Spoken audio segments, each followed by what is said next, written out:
ये सब मेरे बारान के बचपन के कपड़े हैं। अरे ये तो बहुत खूबसूरत हैं। ये सब मेरी आयतन की कारीगरी है। उसने इसे अपने हाथों से बनाया। वो बहुत हुनरमंद थी, बहुत। आयतन मुझे अपनी माँ जैसा मानती थी। सब कुछ, सारे काम हम दोनों मिलकर करते थे।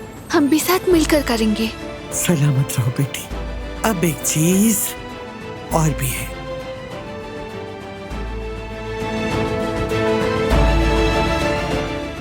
दादी जान, बताए ना आपके हाथ में क्या है? जब बारान की पैदाइश हुई थी तो आयतन को ये हार पहनाया था मैंने। अब जबकि काराबे कबीले की सरदार की बीवी तुम हो, तो अब ये हार बहू बेगम तुम्हारे गले में सजेगा।